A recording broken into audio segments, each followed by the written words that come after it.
Hey class, today we are going to be discussing some developments happening in the western part of the empire. I told you, or we discussed a few weeks ago, how uh, there were some cultural differences taking place in and amongst the empire. The East remained very Greek. We had the moving of the capital from Rome to Constantinople because it was still quote unquote Roman.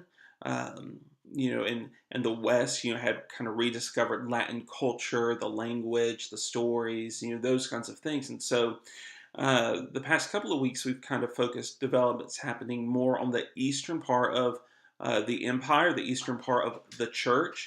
And, we saw a lot of that taking place with the Council of Nicaea, Council of Constantinople, those kinds of things. So today we're going to shift gears and we're going to focus a little bit on the western part of the empire. Um, a lot of the things that we have discussed related to the doctrine of the Trinity, the person of Christ, the first and second ecumenical councils. A lot of those really pertain to issues taking place, in the eastern part. The West was kind of content, with Tertullian's understanding of the triune God. And so today we're going to kind of shift gears and focus more on the West and developments there.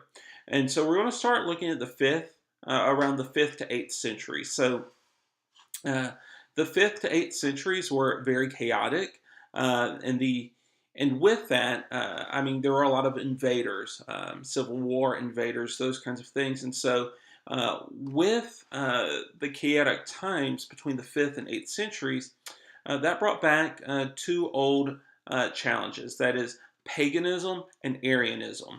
Those two challenges were brought back into the western part of the empire after being gone, more or less, for several centuries. Both groups, the pagans and the Arians, were eventually converted to Orthodoxy.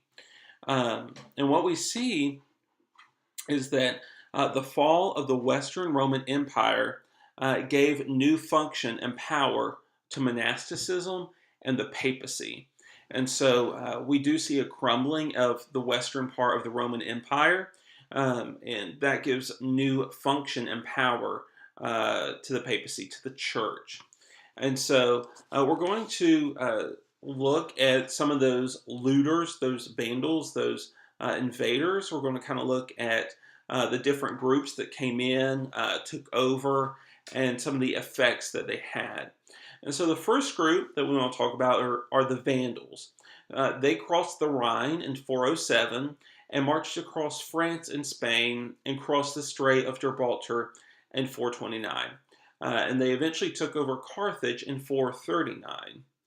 They ruled the northern coast of Africa up to the Egyptian border. They also took Sicily, Corsica, and Sardinia as well.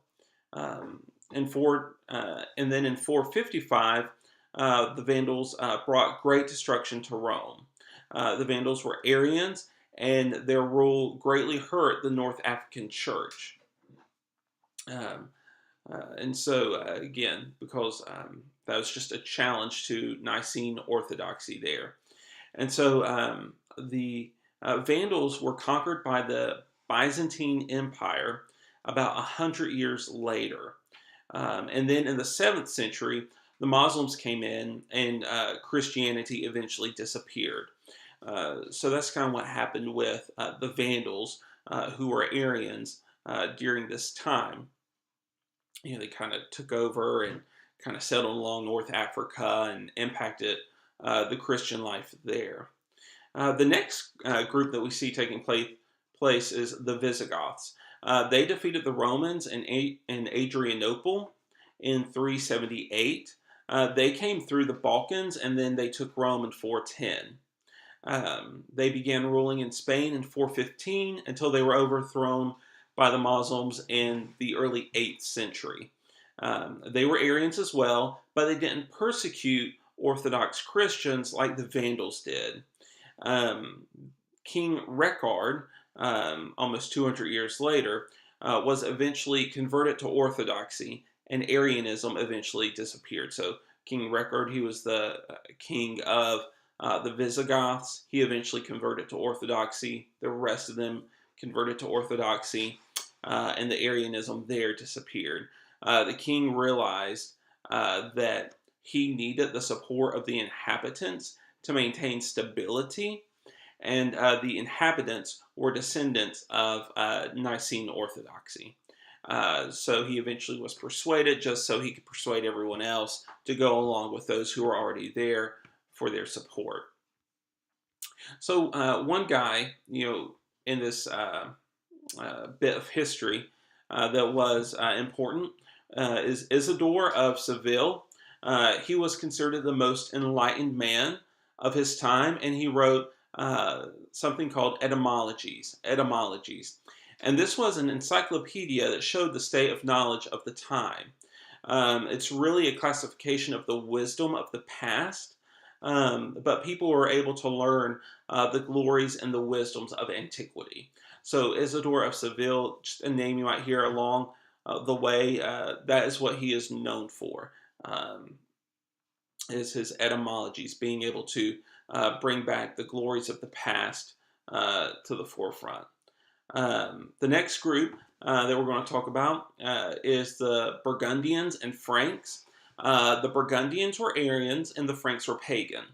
The land of Gaul, that is modern-day France, in the 5th century was kind of divided between the two. And so what happened was the Burgundians began to imitate their captives, who were Orthodox, and thus their king and kingdom switched to Orthodoxy. The Franks began as an unruly alliance of tribes. That's kind of their beginning. And unity began to take place when Clovis, who was the king, was converted. And the story goes that he was engaged to a Christian Burgundian princess, and he would switch to Christianity if her God gave them a victory. He did get the victory, and so he and several nobles were baptized on Christmas Day in 496. Then in 534 AD, the Franks conquered the Burgundians. The Franks conquered the Burgundians in 534. Because Clovis's dynasty was a weak one, the government shifted to one that was essentially ran by what we would call prime ministers. One of those, his name is Charles Martel. He was one of those, and he led the troop to the Battle of Tours in 732 in an effort to stop the Muslims from taking the heart of Europe. So the effects of this is that while he was not the king, he was seen as one. Charles Martel was seen as a king. And it was his son, though, Pepin the Short, who eventually became anointed king at the instruction of Pope Zacharias. And this is important because Pepin's son is Charlemagne, who the Pope would crown emperor. So during this time, we see the church getting caught up in matters it honestly probably should not be caught up in. The ecclesiastical leaders would just support whoever the earthly ruler was, and the ruler would begin to appoint who should be a new bishop of an area. This was reasonable to them because the bishop held vast amounts of land, so he essentially functioned as a lord as well. So the church was getting involved in different political realms that it probably should not have been getting caught up in because of the way that the civil world could then begin impacting church matters and affairs. And then if we look over at Ireland, Ireland was never a part of the empire.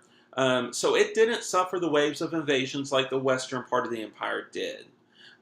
St. Patrick is the reason, is the main reason for the Christianization of Ireland. Patrick was taken from Great Britain and lived as a slave in Ireland. After eventually escaping, he received a vision that he should go back and be a missionary to those who enslaved him. He had a very fruitful ministry there, and as a result of that obedience, many people came to faith. So droves came to faith through his work. Many people did. The monasteries there became the main source that in the invaded territories regained much of what had been lost during the invasions. The monasteries there studied antiquity so that they were able to save remnants of history and culture. So a lot of what was destroyed through the raids and the invasions in the western part of the empire was reclaimed through the monasteries being able to preserve a lot of those bits of antiquity. The missionaries in Ireland, they sent out missionaries to Scotland. Columba served on Iona in 563, and it became a missions hub in Scotland. Um, a few notes here, different notes between Scottish-Irish Christianity and the Christianity that we say taking place in the empire, was that the Scottish-Irish Church was ruled by heads of monastic communities, not bishops. Also, there were differences on when rites were to be observed and when the date of Easter should be observed. The Synod of Whitby in 663 decided that Easter should be celebrated by the Romans because St. Peter held the kings to the kingdom, not Columba. And so it's just an interesting, side point there, with Ireland kind of being isolated, being, not a part of the empire, that you see the church developing over time there slightly differently, where the heads of monastic communities were the leaders, not the bishops. And so, moving on to Italy, we see a few things happening and taking place there in Italy. And so, Emperor Zeno, he was emperor in Constantinople from 425 to 429. He invited the Ostrogoths in order to get rid of the Heruli. So Ostrogoths and the Heruli, just two different groups of two different tribes, two different people groups. So the Ostrogoths, they were Arians, but the captives that they had were Orthodox, and they looked to Constantinople for help. Because of this, the Ostrogoths were concerned about treason with the subjects and thus persecuted the Orthodox. So 3 men died during this time, and the church saw this as martyrdom, and thus tensions grew. Justinian eventually forced out the Ostrogoths. And what we see happening is the Lombards invaded Italy in 568, and the area was in constant fight between the Lombards and the Byzantine Empire. So as Constantinople began to lose power, the Italians looked to the Franks for help in the mid-8th century. And so this alliance would grow such that the papacy would eventually crown Charlemagne emperor of the West. And so the Western Roman Empire had some very chaotic times from the 5th to 8th centuries. Like I said earlier, the fall of the Western Roman Empire gave new function and power to the monasticism and the papacy. And so that's a lot of different information. Of course, there are a lot more details in that. That's just kind of a broad picture of what was kind of taking place in various parts of the empire. And what you see is that through different people coming in, you see the papacy and the monasteries gaining an influence and power. And so with the monasteries gaining influence and power, I want to talk briefly about Benedictine monasticism. So the man considered to be the main figure of Western monasticism was Benedict of Nursia. And he was born in Italy in 480 AD. So his parents were of the old aristocracy, and he grew up under the rule of the Ostrogoths. And so aware of the persecution and tension between the two, he left to be a hermit. He eventually had a gathering form around him, so he opened a monastery in Monte Cassino, which is southeast of Rome.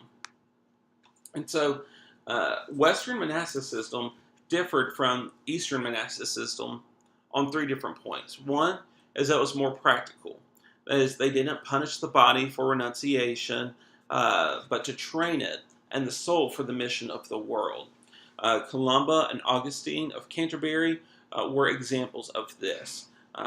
They didn't punish it for any kind of renunciation, punishment, etc., but to train it. And so there's a difference there in the why and what they did. Also, life wasn't about solitude, but organized community. And joining a monastery there, you were joining an organized community, not a life of absolute solitude. And thirdly, they didn't, for the most part, live in tension with the church hierarchy. They were the pope's or bishop's right hand. So they didn't live in tension with the pope or the bishops. They worked together. And Benedict, again, the main figure for Western monasticism, his greatest significance was his rule. And this document shaped monasticism for centuries. Monastic life, it taught, should be about strict discipline, not about undue harshness. The core of monastic life was prayer, and they prayed 7 times during the day and 1 time in the middle of the night. And then 2 points for this rule, for Benedict's rule, was obedience and permanence. So, related to obedience, he says that you're to do whatever the abbot or father says instantly, and the monk should want to obey. Even if it's impossible, even if the task is impossible for them to fulfill, they should still try, and they should want to do it. They should want to obey. And then the second part of that permanence is once you make a commitment to a monastery, you must stay there until you're told to leave. So when you join, you are deciding to stay there until a superior instructs you to leave. So kind of 2 unique points there about Benedict's rule. And then, like I said, the papacy grew in power and influence as well. And so an example of the Pope's rise to authority is Leo the Great. Leo was the Pope from 400 to 461. He was the first person to be called Pope in the sense that we commonly think of it today. And really, the word Pope just means father, and it was used liberally early on. The title Pope did not have any special significance early on in the church. But due to the invasions and the moving of the capital, the church was all that was left in terms of structure and authority in the West. So in 455, Leo led negotiations with the Vandals to keep Rome from being burned. In 452, Leo went to fight Attila and the Huns, but while on their way to meet, Attila saw St. Peter and Paul with Leo, so Attila decided not to attack. So Leo was convinced that Jesus made Peter and his successors the rock with which the church was built. So therefore, the Bishop of Rome, Peter's direct successor, is head of the whole church. And so the Eastern Emperor had to defend the East, so the Pope of Rome became responsible for the preservation of the city, against the Lombard threat, roughly 579. And so, the emperor, over in the East was busy defending the empire from Muslim invasion, different threats, and those kinds of things. So his attention wasn't too much on the western part of the empire. So the Pope, the Bishop of Rome, really stepped up to come to the city's aid and defense. Pope Gregory, born in 540, he organized distribution of food among the needy, and he supervised the rebuilding of the aqueducts and the defenses of the city. He opened direct negotiations with the Lombards, and thus he secured peace. So by default, the Pope was acting like the ruler. Gregory took what Augustine thought to be conjecture, that is speculation, and he made it certainty. For example, the doctrine of purgatory, a place for purification for those who died in sin, was one of these. His doctrine of salvation transformed Augustine's teachings. So Gregory taught that satisfactions for sins committed was to be done through penance, and so those who died without penance were to go to purgatory. And so Gregory, again, really transformed a lot of Augustine's teachings, made speculation into certainty. It really just kind of was beginning to act like a ruler in providing food and shoring up defenses. And then Pepin granted to the Pope several cities, making the popes becoming rulers of vast portions of Italy. And this was because Pepin owed the papacy a great debt. So Pepin invaded Italy at the request of the papacy to protect against the Lombards, and the giving of the land was the paying back. So the alliance between the Franks and the Pope came to grow closer until Pope Leo III crowned Charlemagne emperor on Christmas Day, 800 AD. So that concludes our lecture for today. Just wanted to kind of bring you up to speed on all the different things taking place in the other part of the empire. And so, looking forward to hearing your feedback, your questions, and those kinds of things in the discussion forum. So, if you have any questions, please feel free to let me know. Thank you.